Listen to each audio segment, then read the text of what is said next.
run. Yeah. It's time for the Probably see it insane, again. the honest, and the profane with your hosts, Brandon Combs. Jed Hoyer has been a coward as a GM. Doesn't go out and he doesn't make the big splash signings. He doesn't spend the money in the right places. But then I don't let Craig Counsell off the hook because, yes, did he get put in a bad spot with this rotation by Jed Hoyer? Absolutely. But then you didn't put those guys that you did have in a position to succeed in the playoffs. And Ryan Fitzgibbons. I mean, if he's just as good as Justin Fields, it's probably the worst draft pick in the history of Bears football. It probably is. And one of the worst draft picks in the history of the NFL. It's Combs and Fitz, Windy City Sports Talk, right here on ChicagolandSportsRadio.com. And welcome to Combs and Fitz, Windy City Sports Talk. It's your boy, Brandon Combs. Woo! Oh, my guy, Ryan Fitzgibbons. Fitzy, what a week in Chicago. What a week for the Cubs. What a week for college basketball. We had some upsets. In Illinois? You have Illinois going to the Final Four. Great. Can't wait. We're Anyway. gonna talk about your fandom a little bit in NCAA basketball. It doesn't make much sense. But I'm just not a huge Illinois fan myself. Yeah. Not a huge college fan. I'm more pro sports, but yeah. But I mean, definitely a decently fun team to watch. A very Midwest type team. Very good defense. But fun game to watch yesterday. Lower scoring game, but still fun. Not a very low scoring game for a college basketball game, but low scoring game, fun game. Iowa State in it. Was ahead in the first half for certain points by a decent amount of points, but yeah, Illinois got a pretty good team, man. I mean, Illinois basketball is officially back. Keaton Wagler, talking top 10 pick for him. I'm not surprised. It's his release, I think, on his long shots. You have a quick release and you can move around a little bit with the ball. You're probably going to be in the top 10 now in college basketball. The prerequisite for being in the top 10 from college basketball on has lowered a bit. But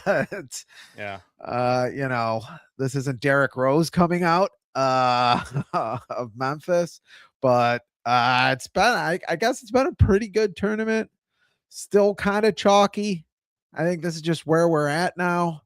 Yeah. With college basketball, but fun. It was fun watched most of the game. I do have a 7-year-old I have to take care of every other weekend.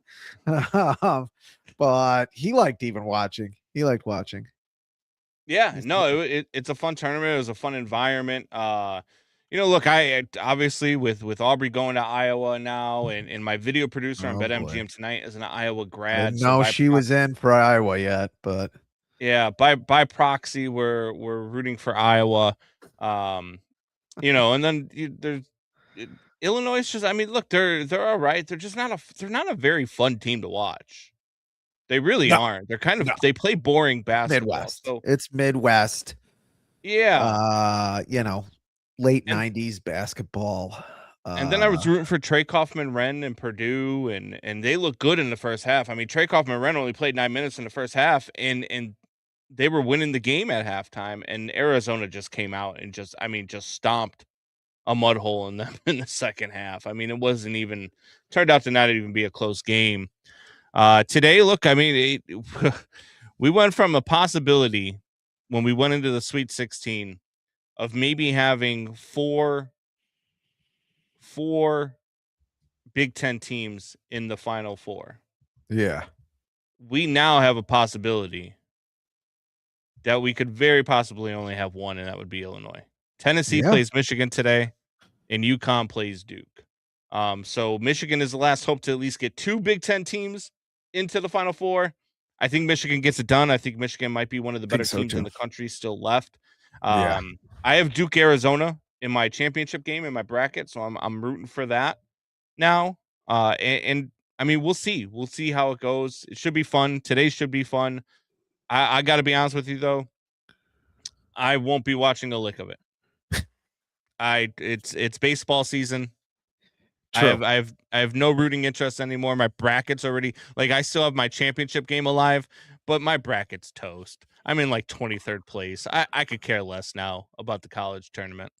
I am the kind of guy where, the Bears are playing the Jaguars in September and I'm watching the White Sox play, even if the Sox have lost 80 something games. I mean, Which I just might be think possible again. baseball is always interesting to me. There's always something to watch, especially this year with the White Sox. In September, we're going to have a lot of call-ups. But yeah, I'm not going to watch a whole lot. It was fun to watch, though, some basketball last night. They do play. Yeah, Illinois does play kind of a boring game. It's going to be interesting. I mean, that would be great if you got Illinois and Michigan in the national championship. I think that would be an interesting, just because Michigan can score in bunches. Yeah, I think mean, Michigan they could really score. Yeah, and I think Arizona would roll them too. I mean, if they get past Duke, I don't think they stand a chance in the title game. You've got to, if you're Illinois, you've got to keep a team under 65 or something. And I don't know if they can do that, or under 70 at least. I mean, I know they scored 100 against Penn to open up the tournament, but they're not going to score that many points a lot. But this is like I always tell you about basketball. I mean, Illinois does play an old school type brand of basketball. That's what basketball you had in the late 90s to mid 90s to early 90s to 80 maybe. I mean, you had the fast break in LA. You did have some interesting things starting to happen in basketball. That's why I'm sorry if you watch older games of basketball. I'm sorry, they're more boring than basketball nowadays. I know we have all these star players are out, but the offenses are a lot more wide open. There's because a nobody lot plays more defense. happening. Nobody plays defense anymore. I mean, that's the thing. It's all about the three-pointer. Everybody's jacking up threes here and there, and then you got teams like Michigan who will take 35 threes in a game and hit 31 of them. Like, yeah, I get that there's sometimes no defense being played. The team that won sometimes. The team that won the championship last year was the best defensive team in the league, though. I think sometimes teams play defense. Not sometimes there's no defense. Sometimes there is defense in the league, especially in the. I mean, if you go to the NBA, there's way more defense in college ball. I mean, Houston's predicated off of their defense. That's why Houston was able to get to where they were. That's why Houston was a favorite to go to the national championship. But in the NBA, I mean, come on. I mean, I watched a game the other night. It was 151 to 135. This isn't the All-Star game. Yeah. I mean, I'm just saying some of that is because of the defense. Some of that is because of how they're playing offensively. I think it's a better brand of offense. I really do. It's definitely more efficient. If you had these guys playing, I mean, you can name the defense back in the day. They would have to teams back in the early 90s, the golden age of basketball. I'd say it back in my day. Back in my day, if you had these teams playing defense, I don't care what team you want to talk about. You can talk about the Phoenix Suns with Charles Barkley. You can talk about the Knicks. You can talk about the Bulls. All those teams are going to be playing offense the way they're playing today. All those teams are. And all those teams are sitting some of their players. Michael Jordan's not playing 82 games a season, guys. Sorry. He's not, because he's not going to be as fresh. Wow. Okay, I actually like this one. I feel like I'm really strong in this one. I can't believe you couldn't find a picture of me with a beard. I mean, you're putting bull horns on my head. Jesus Christ. You look like Mel Gibson. Yes. Playing Braveheart? one of those Minotaurs. What will you do without freedom? Freedom. That might be Doubting Thomas's best one. I don't think he has time to do anything else in his life, but that is one of his best monikers. The new moniker every week William is Walrus. Wild. I am William Walrus. I am a Wallace. I am William Wallace. No. Freedom! That's a good one. Anyway, Major birthday. Yeah, thank you. We so look, let's get into the baseball side of things, right? Like you watch the White Sox so far. Let's start there. Murakami has been as advertised. He's been very good through the first 2 games. Couple of home runs. Great play at first. Yeah, but they're playing a tough Milwaukee team. This Milwaukee team is tough. I still think they're taking a step back, but they've got a good lineup, and their lineup right now is way better. I don't know what lineup the White Sox rolled out there yesterday, but I think I could name 4 of their players. That's what it was Megan interesting. TV told me. Like I'll throw out a pick to click on one of my text chains, and she's like, I don't know any of these players. It's like, you don't know Colson Montgomery is? You're Irish. Yeah, you know Colson Montgomery, and you know Murakami. He's one of the few young Irish players in the league. You know Mydroth. But beyond that, I mean, they ran out a guy who I thought, like you would have said, was made up. Like he was a made up PlayStation character. Yeah. I'm looking at the lineup from yesterday right now. Pereira in right field. He won't be playing right field at the end of the season. I don't think you're going to see Travis Peters. He ain't going to be in center. Travis Peters is a made-up name. Not going to be in center to start to see. Interesting player, minor league player. Got his first hit yesterday in a major league uniform. You like to see that. 26 years old. Like you like he's to see not real. play. Yeah, he's probably not real. Probably doesn't exist. Playing center field. He's not going to be playing center field later. They do like the defensive setup, which I think is interesting, which is something we could talk about, of Luis Angel Hair Pasta Cunha, who I call him. Travis Peters is a good porn name. I will agree with that. It's a very good porn name. Come on.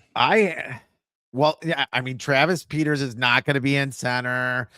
Shane Smith is a good 4th or 5th pitcher on a really good team. He's not your starting pitcher to start the season. Neither is, Boyd for the Cubs.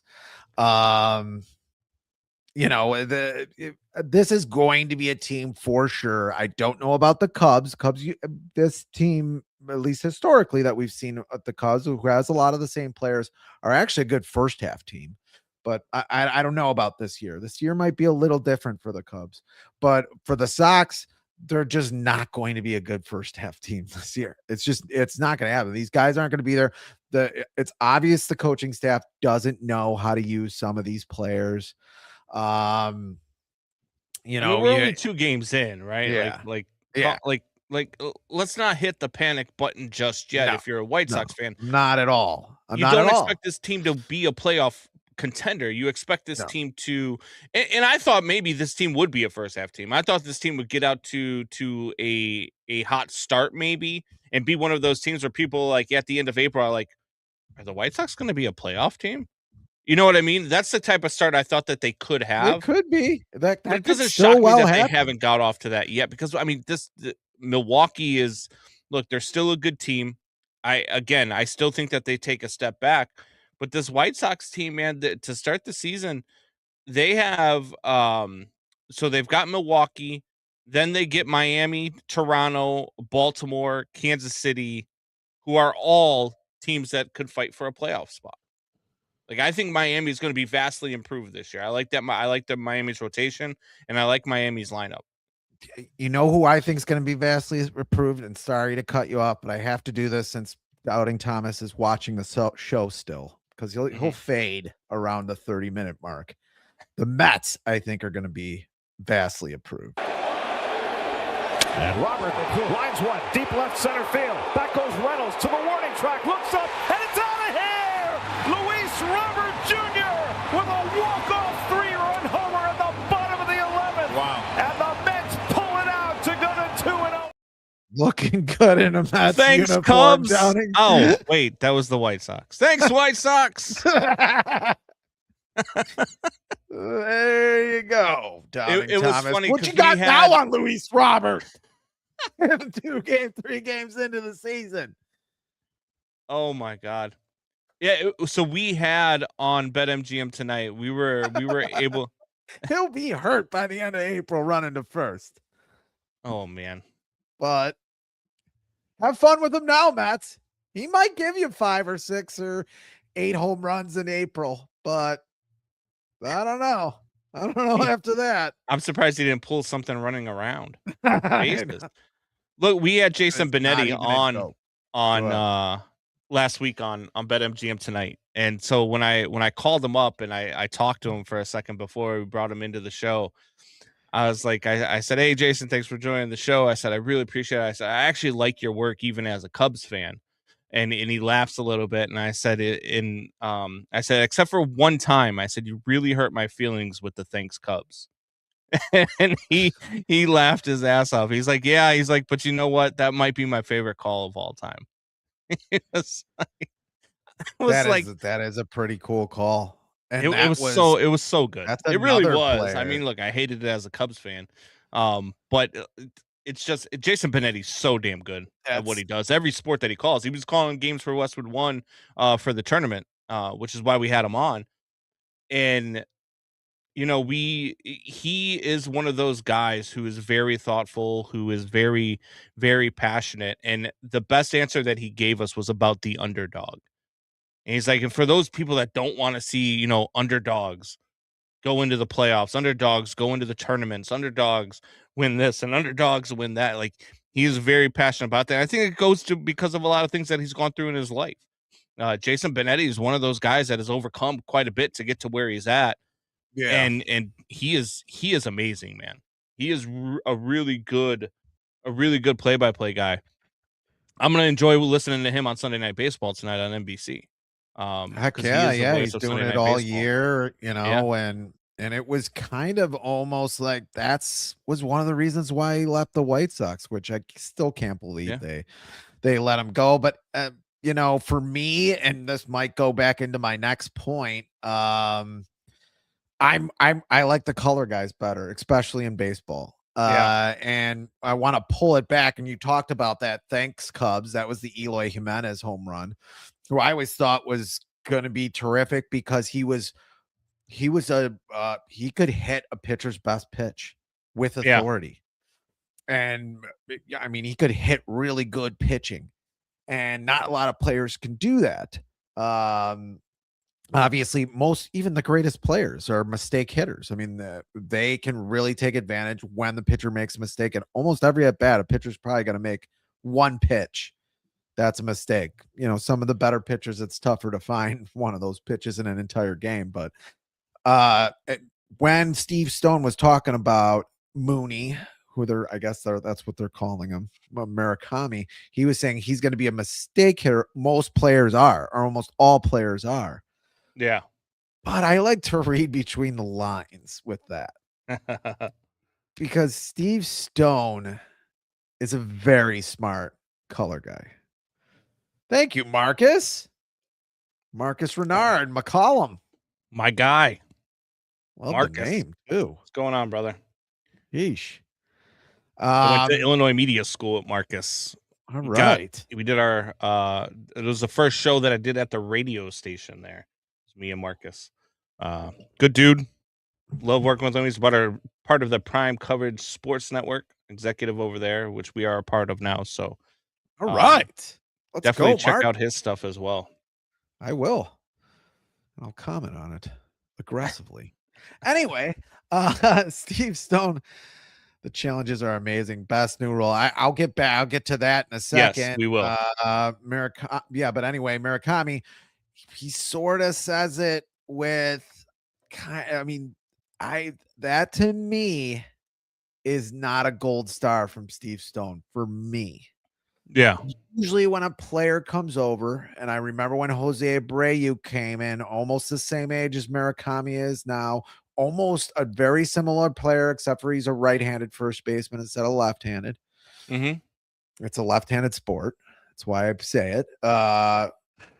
He was the Jose Abreu right away. this guy's going to be a great player. This guy's going to hit a ton. This guy's going to hit a ton of home runs, all that. And he got MVP points his first year. He won Rookie of the Year with the White Sox. He was 26 when it came out. I think Murakami's 25. I just like to read in between the lines with these guys. I don't know. My worry for Murakami, he was going to strike out a lot. He's going to be a 3 outcome player. Looks like he's going to walk a lot. He looks very patient. He's going to be Schwarber.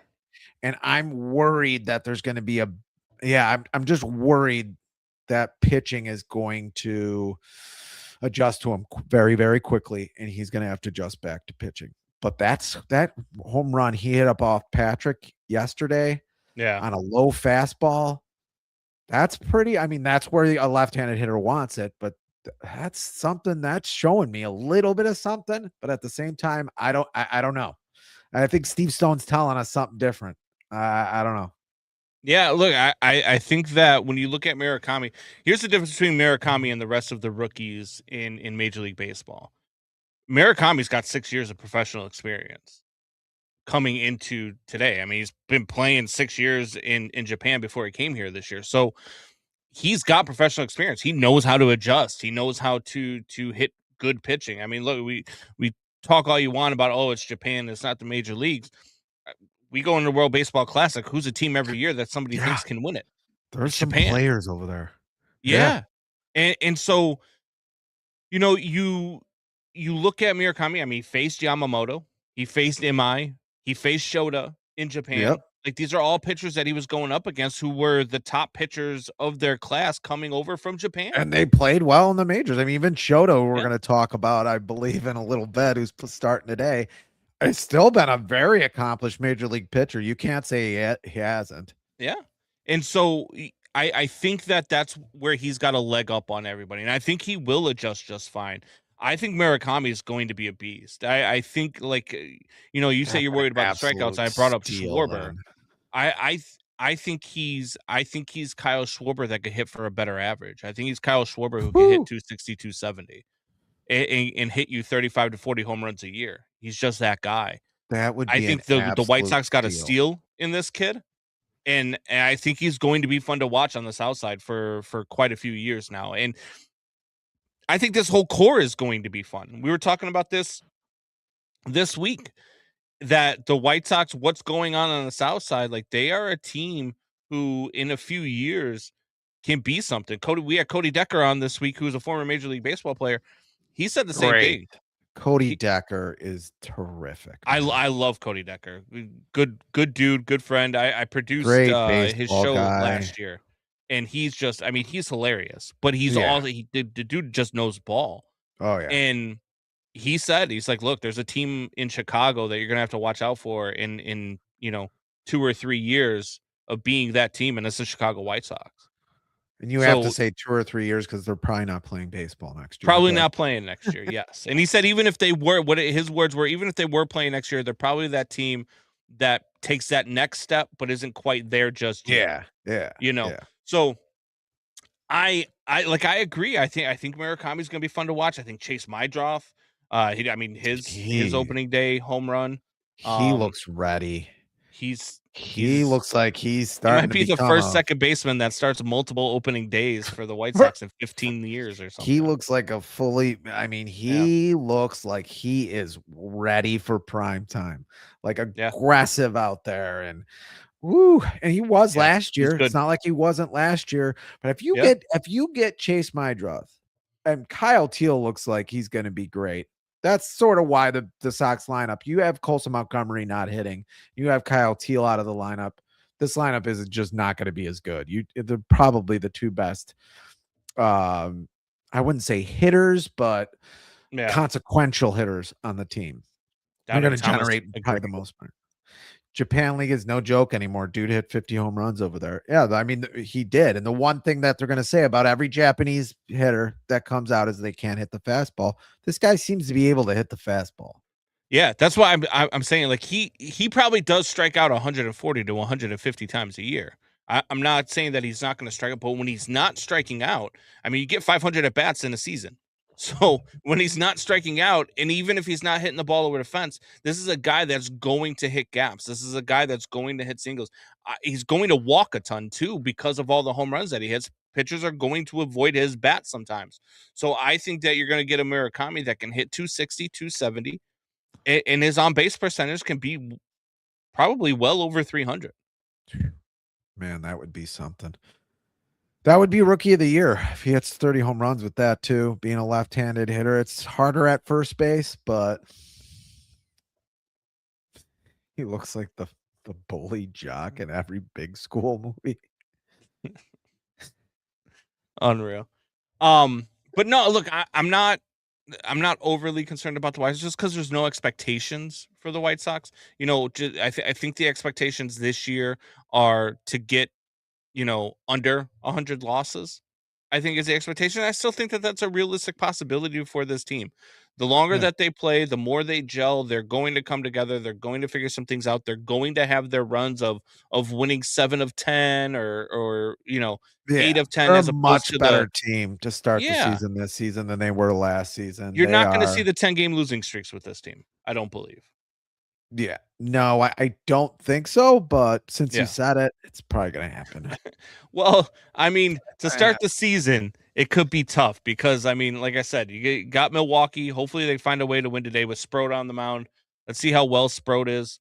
Or not Sproat, K. Anthony Sproat's K, pitching yeah. for Who looked good Milwaukee. in spring training. Yeah. Anthony K threw a lot of strikes, left-handed pitcher. Yep. Could be good against this lineup. It's a tough Milwaukee lineup. I don't think Milwaukee's going to have trouble scoring runs. I think their trouble is going to be covering that 700-800 innings that we talked about with the Cubs and Sox last week. So they also don't have a day off until Friday is their next day off. So they've got today against Milwaukee, then tomorrow after the game against Milwaukee, they fly to Miami. Then they've got Miami for 3. Thursday is the game you're going to want to watch against Toronto because Dylan Cease is on the bump for the Blue Jays. Oh boy. So that for me this week going into what they have coming up, that series against Toronto is going to be fun. And that for you got Burke against Cease that day is the scheduled pitching matchup. That's going to be a fun one. That's going to be one I'm going to have my eye on. That's going to be one that I want to watch and see how they do, especially with the off day on Friday. So you get Thursday, Saturday, Sunday with that series, that weird early season schedule where you have an off day in the series. Because they need off days at the beginning of this. Yeah.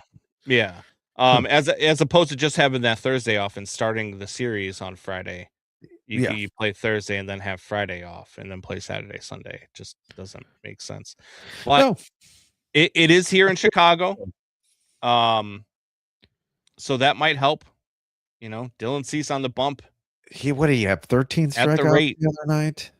This is his first time on the bump against the White Sox, correct? I don't think he pitched against the White Sox last year. And even if he did, I definitely know for a fact it's his first time pitching in Chicago against the White Sox. Yeah. So I think so. And I think he had 13 strikeouts to start the season. It might be 11. And Sean Burke. I mean, I know he had a rough game yesterday. There was a couple of weak hit balls that got through. A ball landed almost right in front of Andrew Benintendi in left field. I don't know what's going on there. But he's still, I mean, Sean Burke's an interesting pitcher because he can throw some strikeouts. Yeah. He's got good breaking stuff. His fastball's there. That's an interesting pitcher, and that should be an interesting game. He had a lot of strikeouts at the end of the year last year. And his last start was 11 strikeout game against I think the Nationals, but still. The atmosphere that day should be really good too, because that's the White Sox home opener. Yeah. So, I mean, there should be plenty of people in the stands. I mean, calling all White Sox fans. I mean, if you're going to go to a game this year, Dylan Cease on the bump. I mean, come on. Like, if you don't have a reason to go to that game and it's the home opener, yeah. I mean, there shouldn't be an empty seat in the house that day. lot of White Sox pitching on other teams. A lot of really, really good White Sox pitching on other teams. Got Crochet in Boston. You got Sale, who's a year removed from winning a Cy Young on the Braves. I mean, you got Rodon, who, didn't have a great year with the Yankees, but he could still throw, man. You got a lot of good starting White Sox, very expensive White Sox pitching out there. You could fill out a starting rotation. Well, I think that's the key word as to why they're on other teams. Very expensive. Yeah, true.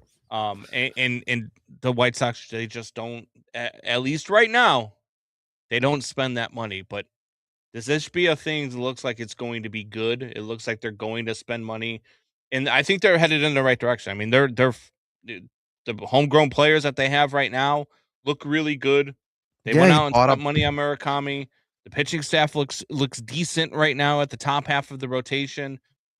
He bought a plot of land. Money in a year or two, and this team could be a team that just starts going crazy. And hopefully at that same time, hopefully the Cubs are still good, and we have two really good baseball teams in Chicago, and the Cubs worked towards that this week. They really did. I mean, that the extension for PCA was a steal for Pete Crow Armstrong. 6 years, $115 million for a guy who was 30-30 last year. And even if he doesn't return to that form, even if he doesn't go 30-30 again, $115 million, $18 million a year for a guy that even if he hits 10 to 15 home runs, $18 million a year for a guy like that who plays plus center field. I mean, just his defense alone is a 4.5 WAR every year. The guy had 4 elite catches last year, according to Fangraphs. Since they've been tracking it, he had 19 gold star catches, which is the most by any outfielder ever. And not only that, he also had a catch that had a 0% chance of being caught last year. Figure that out. Off of the bat, StatCast had a 0% chance of it being caught. And PCA made the grab. The math is not mathing. It could be. It could be the Scottie Pippen 1991 contract where when Scottie Pippen signed, Jerry Reinsdorf told him, "You're gonna hate this contract by the end of it." I mean, he could hate it, and you did mention, it'll just be 31. He could sign another contract. I don't know if we're playing that baseball anymore. Well, the reason why you would hate it is because of the way they structured it. So I don't know if you've seen the way that they structured it, but the final 2 years of the contract is when he's making the most money. That year 30 season, he'll be making $30 million that year. So that might be why you hate it, but that also might be why you restructure it in the 4th year. If he exceeds expectations, you can go ahead and extend him again in that 4th year and just have him be a Cub his entire career and be a great story. Or people you're not good anymore and you could trade him. Exactly. Yeah, I mean, he underperforms. Maybe you get him on a Luis Robert type trade. Or your team just sucks and you have to trade and we'll trade him. I mean, that's your pretty hope. Good contract. That's your hope. Baseball's a tough sport, buddy. I mean, you could suck pretty fast. What happened after the 16 World Series? I mean, it's after the 16 World Series, they went back to the NL. Yeah, okay. Those teams were not good. Okay, you want to get into this conversation? They went back to the NLCS. The 2020 team. What did the White Sox do in 06? Was terrible. What did the White Sox do in 06? They were in the playoffs in 08. Did they go to the ALCS? They won 90 games in 06. Did they go to the ALCS? There was a wild card. If there was a wild card. Have they been back to the ALCS since they won the World Series? Am I going to be able to talk, or are you just going to yell? I'm just going to yell. They won 90 games in 06. If there was a wild card, which really is the only way the Cubs make the playoffs. I'm sorry. The only way the Cubs make the playoffs in the last 10 years. If there was a wild card, Sox are in the playoffs when they won 90 games in 06. Asked and answered. Can we move on here? I don't want the Cubs to suck. I don't want any of the Chicago teams to suck, because that seemingly is what we talk about so much. I mean, we can't talk about the rest of the nation, but we talk about Chicago sports. I'd like the Cubs to be good. Cubs won the division Baseball, in 2017, by the way. Very, very hard sport. Yeah. But Okay. no, it is. Yeah, it that is. was a And great it was a team. good That extension team was for just the a Cubs. fucking juggernaut. All those players got traded away and sucked, except for Kyle Schwarber, who they let go, and now is a terrific player. Because the front office did a terrible job of filling in holes, of helping that squad. Hey, they gave Jason realize their Hayward potential. a lot of money. Yeah, no, they The hole. yeah, Right. no, I mean, you could go back and forth all day long about that team. This extension here for the Cubs with PCA was a good extension for both sides, I believe. Yeah, Because I think one, so. you get PCA cheaper than you would if you let this thing drag out into arbitration a couple more years and do that thing, and then it gets ugly, and maybe you don't get PCA back after 2028. It's a good extension for both sides. And then the Cubs afterwards go and extend Nico Horner, who was the talk of being traded this offseason when they went out and got Alex Bregman. Yeah. And they're like, oh, what do you do with Matt Shaw? Is Nico get traded and Matt Shaw moves to second? All this other stuff. And now Nico's a Cub for another 6 years at $141 million. I think that the Cubs have done. Look, I give Jed a lot of flack for having the smallest GM balls in baseball and for not going out to make the big moves whenever he needs to make the big moves. These were two really good signings for Jed, and I think he's done a good job of making sure that the foundation over the next 5 to 6 years is set. And the faces of your team right now are Alex Bregman, PCA, and Nico Horner. And that's a good foundation to have. You've got Nico Horner, who's probably the best contact guy, one of the best contact guys in all of baseball. You've got PCA, who's got 30-30 potential. And you've got Alex Bregman, who's a bona fide superstar. And PCA has quickly become the face of the Chicago Cubs. He's the guy that look, the city loves him. They love PCA. PCA was at the Michigan game the other night, sitting at the United Center on Thursday night, watching the game. Looked like an out-of-work painter. He had a hoodie on with that had paint stains on the damn hoodie. Guy just made $115 million. You can't go buy a shirt without paint on it. Now stop hugging your prospect and get an impact player at the deadline. Yeah, it's probably going to do that.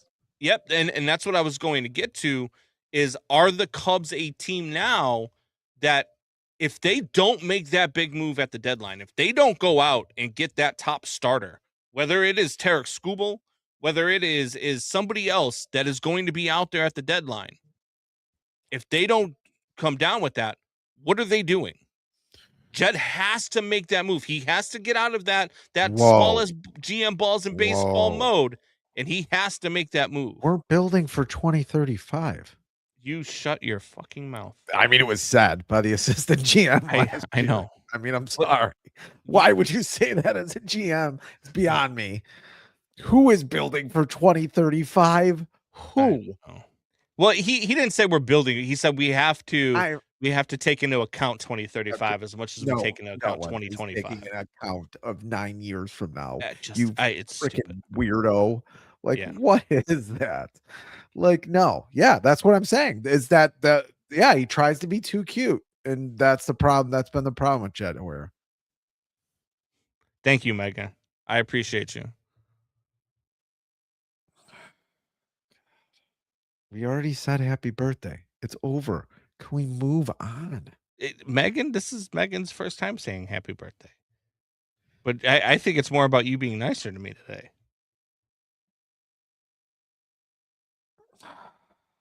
Okay. Speaking of Megan had a good comment earlier.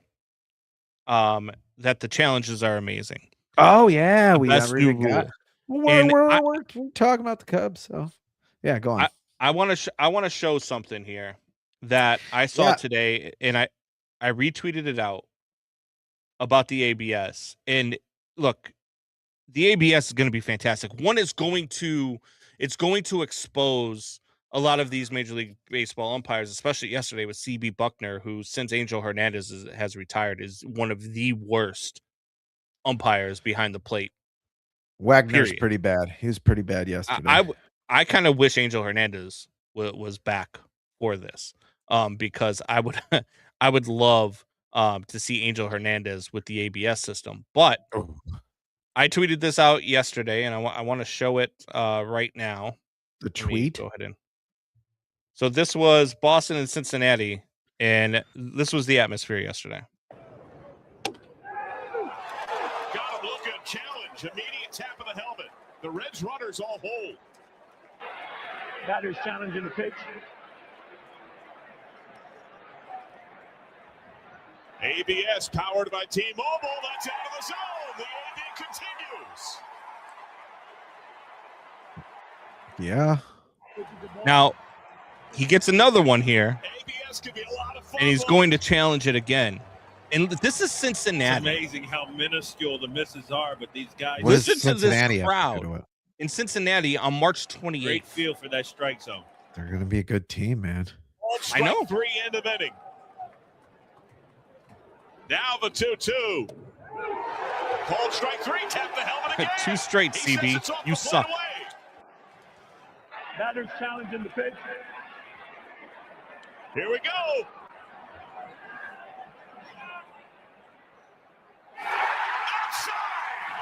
Way outside. Loudest cheers of the game. The Reds have hit 2 homers. Come on, back-to-back challenges. Over an inch. That looked even more than that. The ball's tailing too, and both examples, the ball is tailing out of the zone. Yes. You know, there is the zone is not just flat like they show it. The zone is a 3D box of a zone, and it's tailing out of the zone as well. It's just like, oh man. Well, we've had some other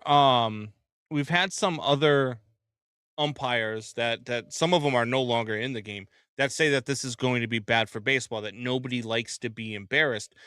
But I think this is baseball's way of telling you, hey, we don't trust your strike zone. We've seen too many of these things change outcomes of games to have this happen. Now, I would say that you could argue that this is also baseball telling you, hey, we have the technology to just have automated strike zones and have every ball and strike called by computers. But T-Mobile pays us so that we can do an ABS system. Well, so and also, I mean, it didn't seem to affect the speed of the game, but how is the speed of the game going to be if that thing goes off in the umpire's ear? How is that going to work? But you have to live in the world you're living in. You have to, I mean, we have so much trouble living in the world we're living in now. Just live in the now baseball. If you can cannot have these other sports doing this and then have a call like that, like the last call, or even the call before that. They're both falling out of the zone as well as being out of the zone when they start through the zone and then fall out of the zone. You can't have both of those calls happen with the bases loaded, with 2 teams that are probably both going to the playoffs. You cannot keep doing that. Not even in April. You can't have that in September. You can't have that in the playoffs. Like, you can't do this anymore. When other sports are doing all of what they're doing, you just can't do that anymore on a strikeout rule. You have to do this. I'm sorry. You can come up with whatever philosophy you want, that the umpires are part of the game and everybody deals with the same strikeout. Like, one team's going to be on the raw end of that deal anyway, but whatever. You can construct anything you want. We live in this world now. You should have done this a decade ago. End of story. You should have done this a decade ago. It's not good for the marketing of your league. Sorry. I still don't I don't like some of the rule changes. If you should be able to move your players around any way you want, hit better left-handed hitters. I mean, are you serious? You should be able to put your players wherever you want. You should be able to go to first base as much as you want. I like the pitch clock. I like this rule. Sorry. No, I like the rule too. My thing is, if you can get 100% of the calls right, why aren't we getting 100% of the calls right? You know what I mean? That's why I think like the automated zones, the automated strike zone, and taking the umpire. Look, there's still going to be an umpire behind home plate. We still need safe and out calls, which should also be all challengeable. Every call on the field should be challengeable. I don't care what people say. Oh, it'll affect the speed of the game. Stop. The goal is to get the call right.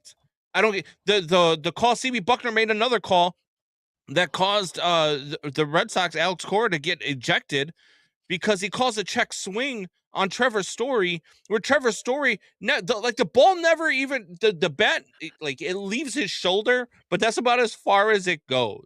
He calls a swing, check down to first, CB. This should be automatic. There's no reason why a home plate umpire should be calling the swing. But that's on Major League Baseball more than CB Buckner, as I've said. As I put on your Facebook post yesterday, and then you said we should get a podcast, and I said at least a fake podcast we should get, which we have a very good fake podcast that we're doing right now. But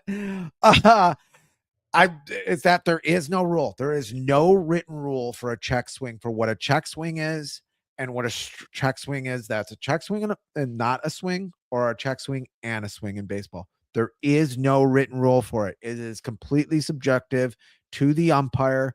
We can argue about it all we want, and I agree that was not a strike. That's a terrible and a good player. I like Trevor Story a lot. I think the Sox should have got him a few years ago, but they passed up on him. Anyway, maybe they would have had a second baseman. But anyway, there's no written rule for. I still can't believe that the bat goes. There is a written rule though. There's no written rule for it. You can go ahead and look up whatever you want to look up. There's no written rule. There is not. There has never been. There's been players and analysts screaming about it for years. Yeah, it's not formally defined in the rule book. It's not. It's subjective to the umpire. Yeah. So CB Buckner actually can. Yes. Does it offend you? Yes. But can he do it? Yes, he can do it. And that's a problem with Major League Baseball. That's another reason why make it subjective. That's another baseball thing. Like, come into the future. Come into the future, baseball. Come on. Let's go. I'll drag you kicking and screaming, Rob Manfred, who doesn't even really like baseball. It's not that he's a businessman, whatever. Well, even if you keep it subjective, though, and just make the rules so that it's not the home plate umpire's call. It's not it cannot be the whole. You are sitting there especially Stevie Buckner, who we just saw twice in a row, can't even call a strike and a ball. Concentrate on whether or not the ball's in the zone and stop worrying about the bat. Check down to first or third. Depending on whether you're a left-hander or right-hander, first or third base. And and it's got to go past the home plate. You got to break home plate. Or you could say you got to break where the player is, passing a certain degree of where his bat is. You see it. When you see it, you know it. You obviously do. But that's a rule that has to be written. And I'm someone who in football who's like, a catch is a catch. Like, we're breaking down catches, like in the minutia of catches. That's sometimes the problem with the NFL. But you don't have to do that with a check swing. A check swing could be passed.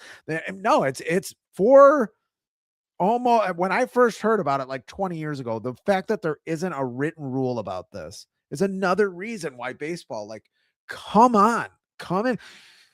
You can't just completely ignore the rest of the sporting world. You can't do that anymore, baseball. And you have been doing it for way too long and saying that, this is why we're baseball. Yeah. You know what I mean? We're baseball. We're a different sport. We're unique. No, that's not how this works.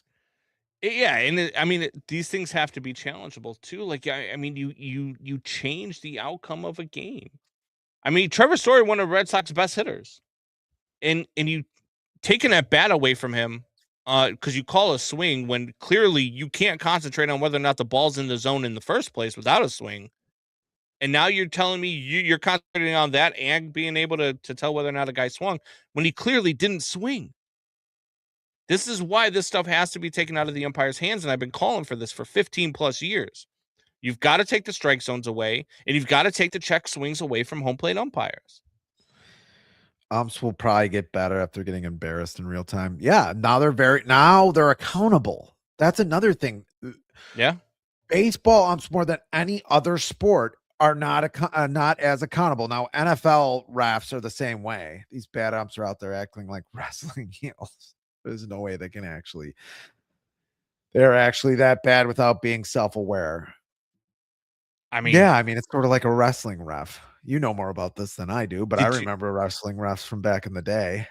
Well, did you hear the umpire I think it was like the last day of spring training, and he accidentally left his mic on, and he calls a pitch, and they challenge it, and he has his mic on, and he goes to the catcher as they're doing the challenge. He's like, "Oh God, please be a strike, please be a strike." Like, Wow, I saw that. I mean, like, it's one of those things. Like, you can't, like, I get it, I understand, like, but this isn't little league. This isn't high school baseball. It's not even college. No, You there's have a to in these games. You have to get these calls right, and you there's a have the technology to do so. So there's a do it. great scene, and I played it actually on here. I think a few years ago during a Fitz gibberish, or I just played it. I think it was a Fitz gibberish, and it's in Ted Lasso, which I'm sure you haven't watched yet, but I did tell you to watch it. I have not. Which it's an American coach who knows nothing about soccer coaching an English team. But anyway, his philosophy is I don't care about wins and losses. Like I just care about the people, the players, all that. And his assistant coach goes just ballistic on him and says, "Look, this is professional soccer. This matters to people with money and all this. Like wins and losses matter, dude. Shut up." And that's what somebody has to say to baseball. Yeah, you have this kitschy baseball thing. The thing is we could be over this already. Yeah. We could have been over this 10 years ago. I mean, they tried it out in the minors like 10 years ago, maybe. Yeah, it's been pretty prevalent there for a few years anyway. I know they've actually been actively using it. And here's the thing. Could have done it a decade ago. We could be over this and moved on already. But they've gotten so good at it in the minor leagues that last year it was only used in 60% of minor league games. So there are plenty of games where an umpire doesn't even have a challenge called against them. And I think that this holds you accountable to your zone. Yeah. And it makes you get better at knowing your zone. And I think it's what it's going to do is it's going to force guys like CB Buckner from being behind the plate. And that's what needs to happen. I've been saying this there needs to be punitive action for these umpires that have a zone where they are less than 90% at getting accurate. There just has to be. Even if you just let them make calls out in the field, fine. But they should not be behind the plate. CB Buckner should not be behind the plate. Angel Hernandez should not have been behind the plate. Joe West, after a certain time, should not have been behind the plate. No. And those are the things that baseball has to do. And I think there's too much power within the unions to ever get that to happen. But you have to do something. I can't do my job and be that bad at my job and keep my job. No. So why are these guys allowed to do it? I also think it's a very hard job to fill. It's got to be a very hard job to fill. Like who really wants, and what kind of person wants to be an umpire? I mean, this is probably a person. This could be a person. I'm not saying all umpires are like this, but I'm sure they skew a little bit to the kid that was picked on in school and now that wants and now is hungry for some kind of power. And now he's finally got power over these jocks. There is a lot of umps are ex baseball players, so it's not all of them. But well, maybe I also some think of them it's a lot of guys that. who love the game, who know the rules, who just were never talented enough to be a player. You know what I mean? It'd be like a guy like me. Like I would love to be a Major League Baseball umpire because I know the rules. I love the game, and I would get to travel and be at the games and be on the fields. But at the same time, like it's because I never had I was never talented enough to be a Major League Baseball player. But I love this game more than I pretty much love anything in this world because it's a different type of love. Like the Major League Baseball has had this hold on me. I think that you will find that as a more vast majority of why guys are umpires than you will find that, the thing I'm sure the thing that you're looking at also the same reason why some guys become cops, right? So I definitely agree with you there. Yeah, exactly. True. Yeah. Good point. I can't wait to see the hitters challenge success rates as the season of Luis Robert will not be allowed to challenge by the All-Star break. That could be right. He does have a bad look at the strike zone for a guy who we've seen it when he was a rookie is weird, but he did hit a 3-run home run in the 11th inning to win a game. I don't know if you saw that from earlier in the show, Doubting Thomas. Could have been taking your mid-afternoon nap. We've seen it be effective Or to mid-morning. already, where Aaron Judge used it effectively, where he had a strike called on him. At the time, it was a 1-0 count, and it moved the count to 2-0. He had a strike called. He challenged it, got it overturned. It was a ball, and then that count ends up going to a 3-2 count, which he would have already struck out. But instead, it's a 3-2 count, and then he hits a home run. You know what I mean? So Yeah. it's already affecting the game positively. And there's been plenty of times where, an umpire, they hitter will challenge it, and the umpire's been correct. Yeah. Yeah. It happened what in I mean? Milwaukee. Was out of challenges in the third inning. Yeah. I think Doubting Thomas has a point here. I think things in Milwaukee might change after a few games when your baseball players are giving you no challenges by the third inning. I mean, they were up against the Sox. It was a 4-1 game though against the Sox at the time. Could have gone anywhere. You're out of challenges in the third inning after less than 90%. They should get tar and feathered in center field. And CB Buckner, I wonder what his grade was. I'm gonna look. I would think the catchers are going to be pretty good at hitting the cap when they know it's a strike for their pitcher. Caro was doing it in the minors. Salvador Perez was 3 for 3 in an inning the other night.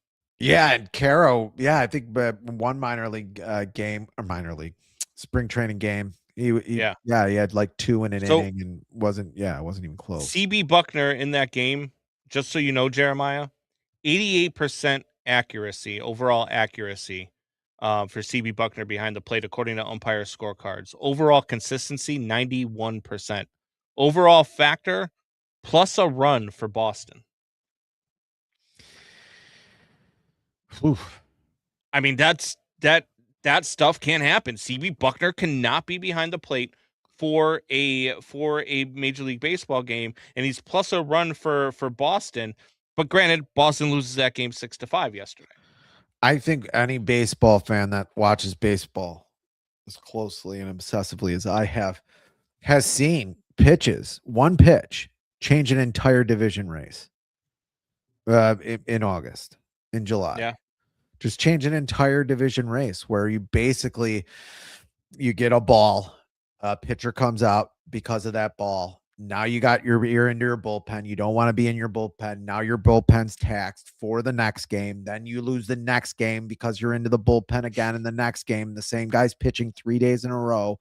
And it just snowballs on you. And now you lost 2 games to a division rival when you probably might have won 2. And that's a big swing. And you're basically out of the division race. But you only have to feather deep.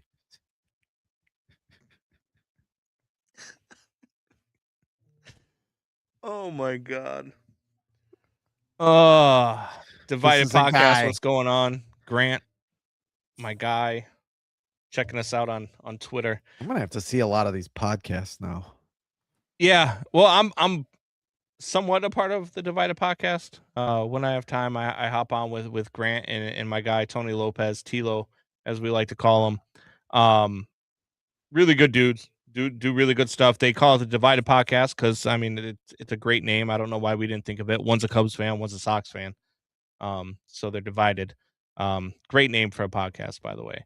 But yeah, it's when you look at these umpires, man, behind the plate, there are some that just need to not be behind the plate, and I think that's okay. Like I don't understand why you have to have the rotation. If you have a crew, these guys all work in crews. So if you're working in a crew, it's okay to say, hey, CB, you can work first, second, or third, but you're not working behind the plate. Our best guy of every crew should be behind the plate for all 3 games. Just should. Why does it have to change?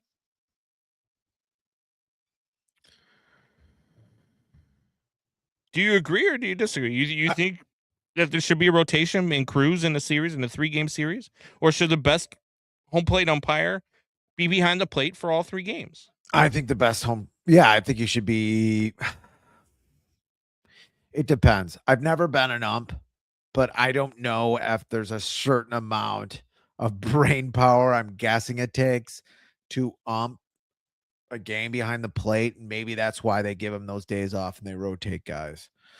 I don't know. It depends. I think you should have the best ump team out there. I think you should definitely have the best, and they don't always do that. Rye looks like Vigo from the Ghostbusters painting. I'm guessing she's talking about Ghostbusters 2. Death is but a door. Time is one. Talking about in Doubting Thomas's profile picture. Death is but a door. Time is but a window. I will return. Megan TV. It's a Vigo quote from Ghostbusters. I'm glad we got on this topic. I'm like, I can't believe you're quoting Ghostbusters 2. I mean, it's a line. Me and my brothers used to yell that line at each other. By the way, let's see. You and your brothers are nerds. You This would guy, yell Ghostbusters this quotes at each guy other? What is has going on? been I think your on- brothers are going to beat you up this just for saying that guy out loud on TV. has been on this podcast yelling about how they should have women's basketball, about how women's basketball is fun to watch. And he wants to call me a dork. Women's basketball is fun to watch. Combs, you've lost your mind. It's more fun to watch than Ghostbusters 2, I'll tell you that. I don't know. By the way, Vigo, I don't know. That's not. I don't. No. Yeah, I mean, kind of. I mean, I do have a glaring intensity to me. Yeah. People say that, like, No. and I'm probably gonna live forever. I mean, I'm pretty certain of that. Probably. I mean, that's cosmic. I mean, unless I kill you, which could probably be a thing. Congratulations on the WNBA, CBA. Oh, I'm back. I'm back. You're on your computer. And I'm going. The WNBA thing got crazy out of hand, and these players, I don't know how they got it done, but to getting paid what they're about to get paid is kind of crazy to me. And I'm, like you said, I'm a supporter of the WNBA to an extent. I thought that if it were me, if I was the NBA owners, I would have ended the league. I just would have. I mean, it hasn't been profitable until the last 2 years. And now you want more money? What about the first 15 years where I was losing $40 million a year? Like, what are we talking about right now? And now these players are going to get paid what they're going to get paid. Good for them. But I mean, you better, the product better get a lot better. If you're going to do this. I agree. I mean, Yeah. I think you need women to get behind women's basketball. No, that's not going to happen. That's what I mean. It's still. I'll keep going back to the Bill Burr joke until something changes.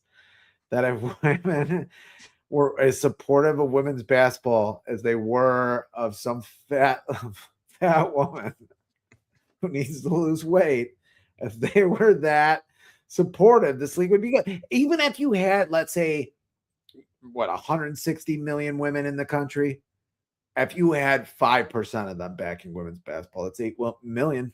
It's 8 million there. Yeah. I mean, it'd be a rousing success.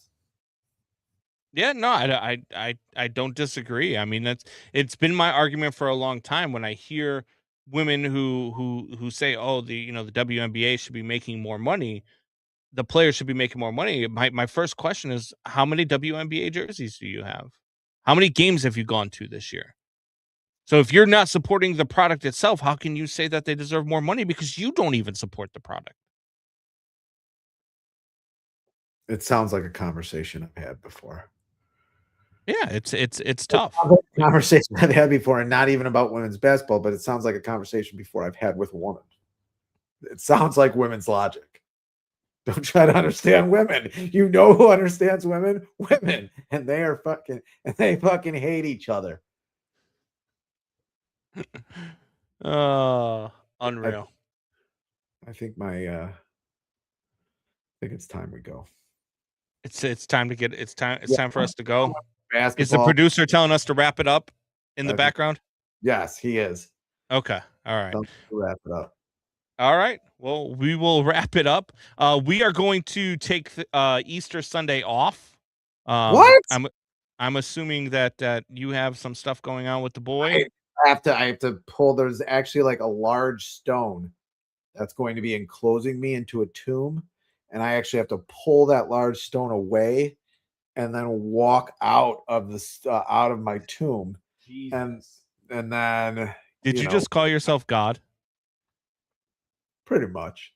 I just said I was going to live forever about 5 minutes ago. I might as well keep going with this. This is all right. Well, this is the last episode of Combs and Fitz Windy City Sports Talk, because Fitz is going to get struck by lightning as he leaves his house today. You froze or I froze. Yeah, it's probably you, because we're not lost Combsy. No, I'm still here. Well, can you hear me? I can hear you now. Oh, wow, you're back. I was about to say goodbye. I never froze on my end. Well, I saw both of us. There was a circle. I think it's you. I think it's you. I think it's your equipment. I think because I know you sell this equipment. The Wi-Fi. But I think you sell shoddy equipment. So we'll see on YouTube afterwards. We'll see. We'll see. All right. I can't control everything. I'm just saying. Humans. Oh my God. He's gonna get us all killed. All right, let's get the hell out of here. We will talk to you guys next week. We'll probably be from the Fitz compound together if we don't kill each other before then. Till then, tell your friends, tell your neighbors, tell your enemies. See you in a couple weeks.